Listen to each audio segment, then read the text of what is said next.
para mí es mucho más importante reconocer de dónde se es, porque finalmente desde ahí se ha venido construyendo una cierta mirada para entender el lugar en el que uno está y el momento histórico por el que ha pasado, ¿no? Cuando efectivamente llego yo a vivir a Veracruz, porque vengo a estudiar acá, llego a un Veracruz que en muy poco tiempo se transformó, y con ello la transformación de nuestra propia experiencia, digamos que vital, ¿no? ¿Y a qué me refiero?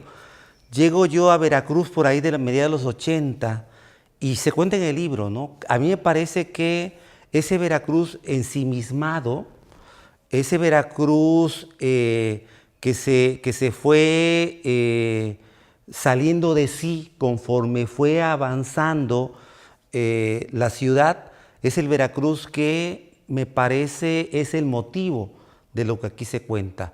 Pero por supuesto lo cuento desde esta experiencia que tuve y que sin duda alguna fue de ruptura en dos sentidos. Una, porque yo venía de una ciudad, decíamos, bicicletera, ¿no? Chiquititita, y de pronto me encuentro me enfrento a una ciudad que me obliga incluso a pensarme de manera diferente frente a lo que yo comenzaba a vivir con estudiantes. Para mí fue, digamos que abrumador darme cuenta que yo tenía compañeros cuyos dominios en algunas cuestiones temáticas eran diferentes porque ellos venían de ciudades distintas a la mía. Y eso que yo podía ver en el salón de clases, lo comencé a vivir más allá de él, a propósito de cómo de pronto, en medio del apresuramiento, nos fuimos apropiando de lo que Veracruz nos daba, pero que a duras penas nosotros finalmente lo podíamos vivir. En aquellos años, y yo lo cuento a veces, ¿no? Yo tenía que tomar 2 autobuses para poder llegar a la universidad. De pronto llega el momento en que la ciudad se reconfigura porque se trazan nuevas líneas urbanas, entran los microbuses y la experiencia social y temporal cambia. Después viene la apertura de lo que entonces se conocía como el Superboulevard, lo que hoy es el Boulevard Costero, que atraviesa desde la salida del Pulpo hasta atrás de Plaza Mocambo y Plaza Américas.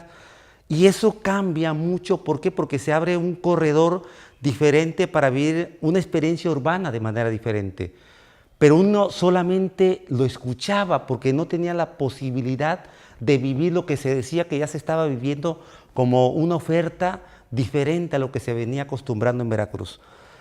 Y sí, efectivamente, en el libro trato de no renunciar a esa forma en que yo comencé a entender lo que estaba ocurriendo en Veracruz y cómo finalmente me impactaba a mí como persona, pero también como estudiante, que comenzó a reconocer que era posible comenzar a pensar Veracruz más allá de lo gozoso, más allá del placer, más allá de lo lúdico y más bien en términos académicos.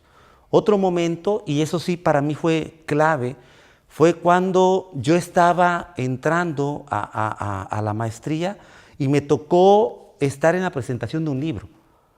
Y la autora dijo ella, yo anduve buscando autores de Veracruz que se pudieran incorporar como autores a este libro y no los encontré. ¿En dónde están esos autores? Y yo dije, caray, sí es cierto.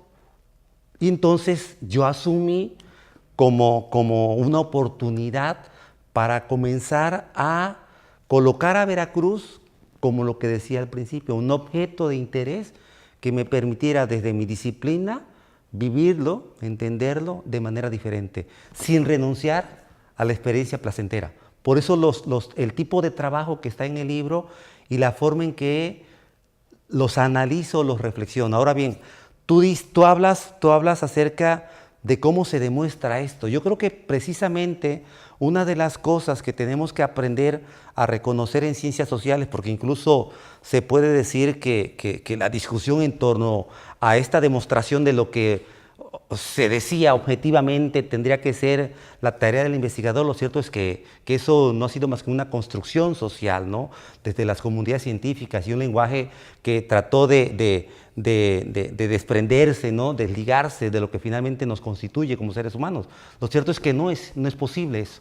Y en ese sentido me parece que las ciencias sociales están aprendiendo así investigar y tener la posibilidad de contar con muchísima información, con lo que algunos dicen una densidad informativa que nos permita, no demostrar porque no es la aspiración, pero sí contar historias y que con evidencias por lo menos se pueda verificar que lo que se está contando no es únicamente producto de un ejercicio reflexivo, ensayístico, sino que se alimenta precisamente de evidencia empírica que uno, a través de procesos, digamos, metodológicos, ha estudiado, pero que también se han alimentado con lo que nos constituye.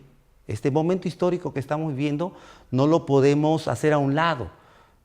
Está tan dentro de nosotros y forma parte de nosotros que finalmente es lo que nos coloca los lentes para abrir el horizonte desde donde podemos entender estas realidades, esta vida cotidiana, esta cultura por la que hoy pasamos, ¿no? Y que se cuenta aquí en este libro.